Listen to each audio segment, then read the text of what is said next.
नमस्कार. आज आपण बघणार आहोत ढाबा पद्धतीमध्ये पनीर मसाला भाजी, तेही अगदी सोप्या पद्धतीने. पनीर मसाल्यासाठी मी 200 ग्राम पनीर घेतलेलं आहे आणि त्याचे असे तुकडे करून घेतलेले आहे. त्याच्यामध्ये मी थोडासा लाल तिखट, थोडीशी हळद आणि थोडंसं मीठ हे सर्व टाकून तुम्हाला व्यवस्थित मिक्स करून घ्यायचं आहे. पनीरला हे सर्व मसाले कोट करून घ्यायचे आहेत.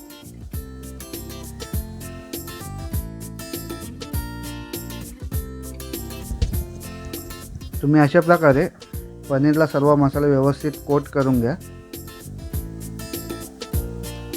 आता मी एका पॅनमध्ये थोडंसं तेल गरम करून जे कोट केलेले पनीर आहेत ते सर्व शॅलो फ्राय करून घेणार आहे.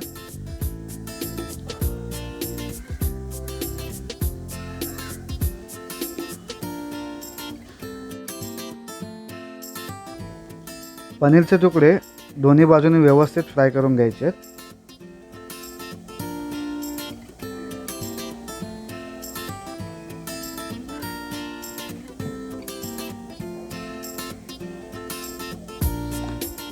दोन्ही बाजूने व्यवस्थित पनीर फ्राय झाल्यानंतर गॅस बंद करून पनीरचे तुकडे काढून घ्या.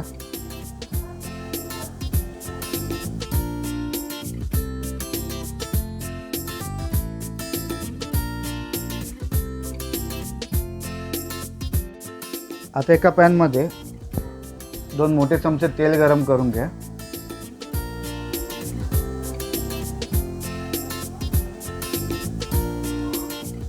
तेल चांगले गरम झाले की त्याच्यामध्ये एक अर्धा चमचा जिरं, एक तमालपत्र, एक मोठी वेलची, एक चक्री फूल, 2 लहान दालचिनीचे तुकडे, एक लवंग आणि 3 ते 4 काळी मिरी हे सर्व तुम्ही तेलावर चांगलं परतवून घ्या. खडे मसाले चांगले परतवून झाले की त्याच्यामध्ये 2 मध्यम आकाराचे बारीक चिरलेले कांदे टाकून तुम्ही चांगले तेलामध्ये फ्राय करून घ्या.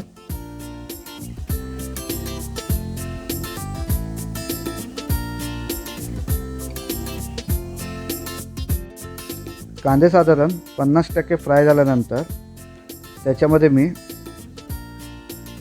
1 चमचा आले लसूण पेस्ट आणि 2 बारीक चिरलेल्या हिरव्या मिरच्या टाकून कांदे व्यवस्थित ब्राउनिश रंगाचे होईपर्यंत फ्राय करून घेणार आहे.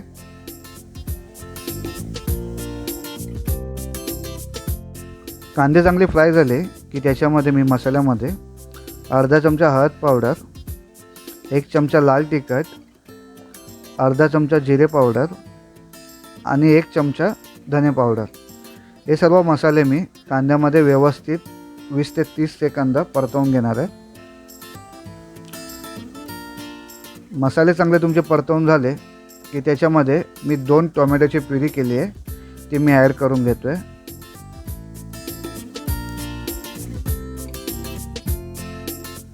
टोमॅटो प्युरी ॲड केल्यानंतर लगेच आपल्याला यामध्ये मीठ टाकून घ्यायचं आहे. मीठ टाकून व्यवस्थित मिक्स करून एक साधारण 3 ते 4 मिनटं व्यवस्थित शिजवून घ्यायचे.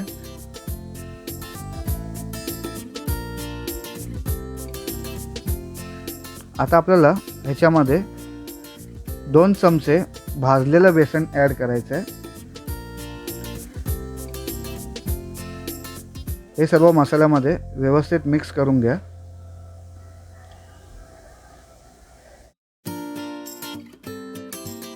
हा सर्व मसाला व्यवस्थित परतवून झाला की साधारण ह्याच्यामध्ये एक अर्धा कप पाणी टाकून व्यवस्थित मिक्स करून घ्यायचं आहे.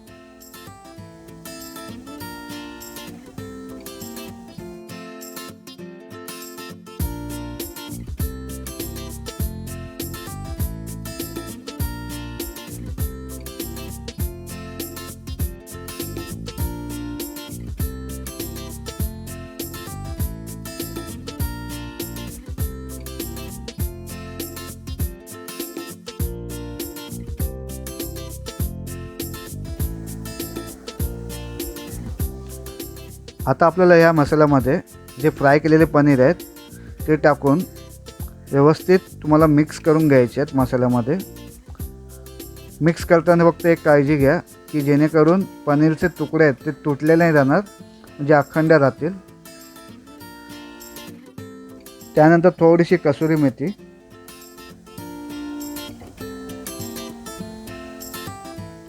एक पाव चमचा गरम मसाला पावडर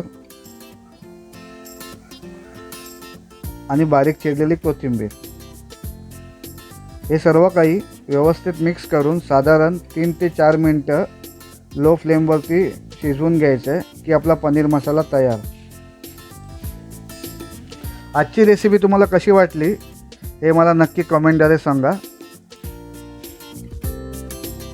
आणि तुम्ही अजूनपर्यंत आपल्या चॅनलला सबस्क्राईब केलं नसेल तर आपल्या चॅनलला सबस्क्राईब करा आणि शेअर करा.